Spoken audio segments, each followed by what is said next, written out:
అక్క నమస్తేనే. నమస్తే నమస్తే. ఎట్లుంది రేవంత్ అన్న 2 నెలల పాలన? మంచిగానే ఉంది. ఆ? మంచిగానే ఉంది. అన్ని మంచిగా చేస్తున్నాడా? చేస్తున్నాడు. ఏం చేస్తున్నాడు? ఏమి వచ్చే పథకాలు వస్తున్నాయి. ఏమేం పథకాలు? ఏమో తన ఇచ్చినవి అయితే వస్తున్నాయి మరి. ఇప్పుడు 2 లక్షల రుణమాఫీ అన్నాడు, అందరికి జరిగిందా? అందరికి రాలే, కొంతమందికి వచ్చినాయి. అంటే కొంతమందికి అయినా 2 లక్షల వరకు అందరికి రుణమాఫీ అయిందా? వచ్చింది, అయింది. ఇంకా మరి అన్ని రైతుల పరంగా చూసుకున్నట్టయితే ప్రభుత్వం అన్ని మంచిగా చేస్తుందా? చేస్తుంది. ఇప్పుడు మందు బత్తాలు కానీ అవి కానీ ఇప్పుడు అది రైతు బంధు కానీ. గతంలో కేసీఆర్ రైతులకు మంచిగా చేసిండు అని చెప్పేసి అన్నారు. గతంలో కేసీఆర్ ఎకరాన 5,000 ఇస్తే నేను 6,000 ఇస్తున్నా అని చెప్పేసి రేవంత్ రెడ్డి అంటున్నాడు. ఇస్తున్నాడా మరి? ఇప్పుడు ఇంకా అయితే వాళ్ళే వరకు వాళ్ళే ఇక పడవుతాయేమో కానీ ఇప్పుడైతే వాళ్ళే ఇంకా. గతంలో కేసీఆర్ ఏమన్నా గుంట భూమి ఉన్నా కూడా రైతు బీమా పథకాన్ని అమలు చేసిండే. ఇప్పుడు రేవంత్ రెడ్డి హయాంలో అవుతుందా? అయితే లేదు. ఎందుకని మనకే పడ్డది అయితే లేదు. పెన్షన్లు ఏమంటారు మరి? అయ్యే అవ్వాలి. పెన్షన్ వస్తున్నాయి. పెన్షన్ కరెక్ట్ అవుతుంది. 2,000 మనకి ఎలక్షన్ల ముందు రేవంత్ అన్న 2,000 ఉన్న పెన్షన్ 4,000 4,000 ఉన్నాయి, 6,000 పెంచలే. గంతే వస్తుంది పాత. సంక్షేమ పథకాలు ఎట్లున్నాయి మరి? ఇళ్ళ కరెంట్ సరిగా ఉంటుందా? ఉంటుంది కానీ అప్పుడప్పుడు కొంచెం పోతుంది. ఫ్రీ కరెంట్ ఇస్తున్నాడా? 500కే గ్యాస్ ఇస్తున్నాడా? ఇస్తుంది. కొంతమందికి పడుతున్నాయి, అవి కూడా కొంతమందికి పడతలేవు కానీ అకౌంట్ లో పడుతున్నాయి. 10 ఏళ్ళ కేసీఆర్ పాలన చూసినారు, 2 నెలల రేవంత్ అన్న పాలన చూస్తున్నారు. ఏది మంచిగా అనిపిస్తుంది? ఇక అంతే, అదే మంచిగా ఉండే అప్పుడైతే అన్నిటికీ. అప్పుడు కోతలు బీతలు ఏది లేకుండా. అప్పుడు 10 ఏళ్ళు చూసారు, ఇంకా 2 ఏళ్ళే ఇప్పుడు ఈయన పాలించబట్టి ఇంకా 3 ఏళ్ళ పాలన ఉన్నది. మరి ఏమన్నా చేస్తాడని ఆశ ఉన్నా? ఈ ఆశ మా ఉంది, ఆశ చేసట్లేడుగా. ఇప్పుడు అయిపోయి గడిచిపోయారు 2 ఏళ్ళు. ఇంకేమి లేదు ఇక మళ్ళీ ఇంకా 3 ఏళ్ళ ఇక అడిగినాక మళ్ళీ జరగకుండా పోనే పోతుంది, అయిపోతుంది. ఇంకేమున్నది కానీ. ఏదొచ్చింది రిజర్వేషన్? ఏదొచ్చింది మీ ఊర్లో రిజర్వేషన్? అంటే అది ఇది సర్పంచ్ కదా, సర్పంచ్ రిజర్వేషన్ అనేది ఇప్పుడు బీసీలకే వచ్చింది. రేవంత్ రెడ్డి వచ్చిన కాడ నుంచి 2 ఏళ్ల నుంచి సర్పంచ్ ఎలక్షన్లు లేవు.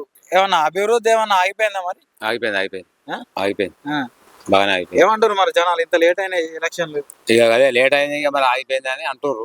ఇప్పుడు చేస్తామంటారు కానీ మరి చేయరా చూస్తారు పట్టి చూసినారు. ఇప్పుడు రేవంత్ రెడ్డి పాలన చూస్తున్నారు. ఏది మంచిగా ఉంది? రేవంత్ రెడ్డి ఎందుకు మంచిగా ఉంది? మంచిగా అంటే అట్లానే ఇక ఫ్రీ బస్సు పోయేటి రాయటి, ఇక ఫ్రీ బస్సు ఏమన్నా డబ్బులు లేకున్నా గానీ పోయచ్చుడు అవుతుంది అని అది మంచిగా అనిపిస్తుంది. ఫ్రీ కరెంట్ వస్తుంది. పైసలు కడతలేము ఇక ఇప్పుడు ఫ్రీ కరెంట్ వస్తుంది. ఇక ఏం మాకైతే ఇందిరమ్మరు ఇల్లు రాలే గాని వచ్చిన వాళ్ళకు 2 ఇళ్ళు వచ్చినాయి. మళ్ళీ వచ్చినప్పుడు ఇస్తాన్నారా? మళ్ళీ తర్వాత ఏమి ఇస్తామంటారు కానీ ఇస్తారో ఏం చేస్తారో. ఎట్లా సన్నబియ్యం ఇస్తున్నాడా? ఇస్తాడు. మంచిగానే ఉన్నాయి. అందుకని అవే తింటున్నారా లేదంటే వేరే? అవే తింటున్నాం. ఇక అవి లేకుంటే మాకు ఎక్కడ పొలాలు లేవు ఈడ. అంటే గతంలో ప్రభుత్వాలు అన్ని దొడ్డు బియ్యం ఇచ్చినాయి. రేవంత్ రెడ్డి వచ్చినాక సన్న బియ్యం ఇస్తున్నాడు. ఎట్లా అనిపిస్తుంది? సన్న బియ్యం ఇస్తారు, మంచిగా అనిపిస్తుంది. పెన్షన్లు వస్తున్నాయా? పెన్షన్లు వస్తారు వచ్చేటోళ్ళకు, మాకు లేదు. మీకు లేదు? మాకు కొత్తలకు లేవు. కొత్తలకు ఇంకా రాలే. రేషన్ కార్డులు ఇచ్చిండా? ఇచ్చారు. రేషన్ కార్డులు ఇచ్చారు. కొత్త రేషన్ కార్డు కొత్త రేషన్ కార్డు వచ్చింది. వచ్చిందా? గతంలో కేసీఆర్ ఉన్నప్పుడు రేషన్ కార్డు ఇయ్యలేదు. రేవంత్ రెడ్డి వచ్చినాక రేషన్ కార్డులు వచ్చినాయి. రేషన్ కార్డు వచ్చినాయి, కొత్తవి చేసారు. ఇప్పుడు బియ్యం తీసుకుంటారు, కొత్త సన్న బియ్యం. అప్పుడు దొడ్డు బియ్యం అప్పుడేమో రాలే, ఇక మాకు పాతలకు వచ్చినాయి. అప్పుడు దొడ్డు బియ్యం ఏం చేసారు మరి? అమ్ముకున్నారా లేదంటే తిన్నారా? దొడ్డు బియ్యం ఏం చేస్తాం ఇక పూటకు లేనోడు తినుడే దొడ్డు గిడ్డి అని. ఇక ఉండేటోళ్ళేమో అమ్మేసారు. అమ్మి మళ్ళా సన్నం బియ్యం కొని తిను, అంతే. అట్లా చేసినాం. ఇక మాకేం పొలాలు లేక అవి సన్నం దొడ్డు బియ్యం అమ్మి ఆడ దుకాణాలు సన్నం బియ్యం తెచ్చి. పొలాలు లేని వాళ్ళకి కూడా రేవంత్ రెడ్డి ఇప్పుడు భూములు లేని వాళ్ళకి కూడా సంవత్సరానికి 12,000 ఇస్తా అన్నాడు. మరి ఇక రాలే, ఇంకా రాలే. 2 సంవత్సరాలు అవుతుంది కదా గవర్నమెంట్ వచ్చి. ఇంకా రాలే. ఇస్తానన్నాడు కానీ ఇప్పుడు అయితే ఇవ్వలే. మహిళా సంఘం ఏమో పైసలు ఇంకా ఏమో ఇస్తామన్నా. 2,500 అన్నాడు. అత్తకు 2,500, కోడలుంటే కోడలు 2,000. అట్లా ఇస్తానన్నాడు, ఇంకా రాలే. ఇంకా రాలే రాలే ఇయ్యలే. ఇయ్యలే. ఈ సిలిండర్స్ 500లకు నింపిస్తామన్నాడు, ఇంకా నింపలే. ఆ, ఇప్పుడైతే 1100 తీసుకుంటారు సిలిండర్ బుడ్డిలకు. పైసలు పెడుతున్నాం 500 ఇంకా ఎటు పోయినాయి, ఇంకా వస్తలేవంటారు ఇక జనం. బస్ అయితే మంచిగా ఉన్నదా? ఆ? ఫ్రీ బస్ అయితే మంచిగా ఉన్నదా? ఫ్రీ బస్ అయితే మంచిగానే ఉంది. ఎక్కిపోతుర్రు.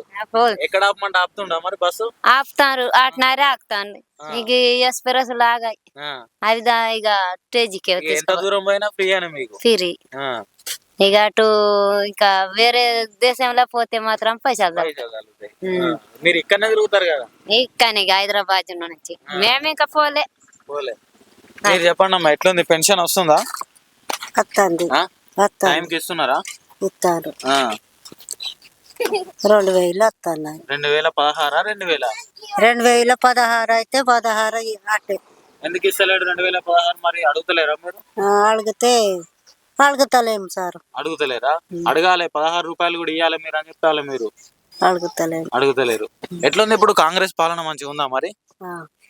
మంచిగానే ఉన్నది. మంచిగా ఉన్నదా? ఎందుకు మంచిగా ఉంది? ఏం చేస్తున్నాడు? ఏమో ఇక నాకు తెలియదు, నాకు అది తెలియదు. ఫ్రీ కరెంట్ వస్తున్నదా? పిరి కరెంట్ వస్తుంది. సన్న బియ్యం వండుకుంటురా? వండుకుండకపోతే ఏమి జంగల్లో. ఎట్లుంది మరి? మీరు రేవంత్ రెడ్డి సన్న బియ్యం ఇచ్చిండు, మీకు ఎట్లా అనిపిస్తుంది? మంచిగానే అనిపిస్తుంది. చీరలు ఇచ్చిండా? చీరలు ఇచ్చిండు గాని ఎవరో కొంతమందికి అందినాయి, కొంతమందికి లేదు. నీకు వచ్చిందా? లేదు. నీకు ఇయ్యలే? ఎందుకు మరి? అడగలేను? అడిగినా గానీ లేవు అన్నారు. మాకు ఇయ్యలేదు. గ్రూపులు ఉన్న వాళ్ళకేనా మరి? ఓన్లీ గురుపులు ఉన్నాయి. గురుపులు వచ్చినాయి. నేను గురుపులు ఉన్నైతే నాకు వచ్చింది. ఎట్లుంది అది? రేవంత్ రెడ్డి ఇచ్చింది. అదే బస్సు ఇచ్చుంటి ఉన్నది. బస్సులు ఎక్కిపోతున్నావు మరి? నేను పోతలేను సార్. పోతలేవా? ఎటు పోతా? చేతనైతే లేదు, ఎటు పోతలేను. కళ్ళ పడది, అందుకే పోతలేను.